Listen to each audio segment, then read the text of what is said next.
Miriam Spiteri de Bono hija l-11 il-President fl-istorja ta' pajjiżna.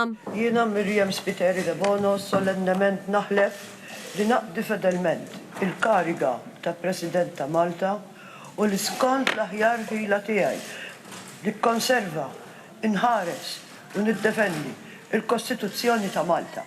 Hekk Alla jgħinu. In-nutar Spiteri de Bono ħadet il-ħatra tagħha fil-Palazz Presidenzjali fil-Belt Valletta waqt seduta parlamentari speċjali. Bil-President il-ġdid tajt li hemm bżonn ħidma flimkien biex bħala pajjiż naħdmu aħjar. Nixtieq lill-Presidenza tal-5 snin li ġej jgħin tkun magħrufa bħala l-Presidenza tan-nies u għan-nies. Nfakkarkom l-aħwa li ħadtu xejn. Ebda wieħed jew waħda minna, huwa akbar minn Malta. Fid-diskors tagħha l-President insistit li jatfadal xi jsir biex id-demokrazija titwessa dejjem aktar, speċjalment f'din is-sena meta l-pajjiż qed ifakkar 50 sena Repubblika, dan fil-waqt li appellant biex il-pajjiż jadotta mudell ekonomiku fit-tul. Anke biex pereżempju jkollok pjan ekonomiku fit-tul. Aħna l-bażi tad-demokrazija tagħna hija l-alternanza tal-poter. Allura biex ma jinħolqu skossi, irrid ikun hemm diskussjoni u ftehim bejn iż-żewġ naħat. Spiteri de Bono ma ddejqet xejn titkellem dwar kwistjoni tal-immigranti tal-barranin f'pajjiżna u l-integrazzjoni tagħhom fis-soċjetà. Hi qalet li din tmur lil hinn minn aċċettazzjoni nofs kedda, speċjalment għax għandna bżonnhom. Hawn il-President saħqet li l-ġenerożità trid tkun il-bażi ta' kollox. Apparti li tkellmet dwar l-ambjent f'pajjiżna li qed jiġi meddet u l-isfidi tas-saħħa mentali, hija appellat biex attivament bħala stat inwasslu dejjem messaġġ favur il-paċi. Tkellmet ukoll dwar il-korruzzjoni u l-kilba għal-flus bil-President tajt li din hija mill-vizzju ta' droga u insistiet li l-governanza tajba ma trid titwarrab qatt. Parti l-mart fiżiku u mentali qiegħda tinħass b'mod aktar akut marda ġdida illi dan l-aħħar daħlet b'intensità kbira fostna. Il-kilba għal-flus.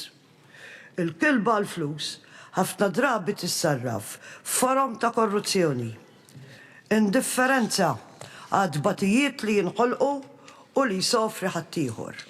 Hija għar mill-vizzju tad-droga li forsi fil-perċezzjoni tal-maġġoranza tan-nies jarawha bħala l-iktar vizzju kreħ. L-imserkjen mirkub mill-vizzju tad-droga l-akbar dannu jagħmlu lilu nfusi. Minnu mirkub mill-gula għall-flus, id-danni ma jagħmlux biss lilu nnifsu, imma jagħmlu wkoll lis-soċjetà kollha. Dan fil-waqt li qalet l-inkjesti pubbliċi ma jistgħux isiru għal xejn b'referenza partikolari għall-inkjesta li kienet saret wara l-assassinju tal-ġurnalista Defni Caruana Galizja. Intant wara li ħadet il-ġurament Spiteri de Bono selmet ukoll il-Francis Zammid Dimek li se jkun aġent President u aktar tard ħarġet fil-gallerija tal-Palazz tal-Gran Mastru fejn selmet lin-nies li nġabru fi Pjazza San George.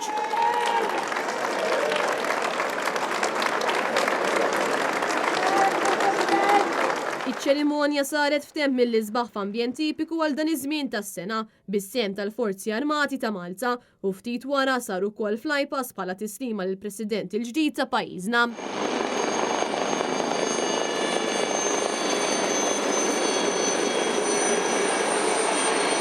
Miriam Spiteri de Bono selmet mill-ġdid lin-nies li daħlu l-belt propju għal din l-okkażjoni. Imbagħad il-President ħallit Pjazza San George akkumpanjata minn skor tal-kavallerija u aktar tard poġġiet fjuri f'riġlejn il-monument tal-gwerra fil-Furjana.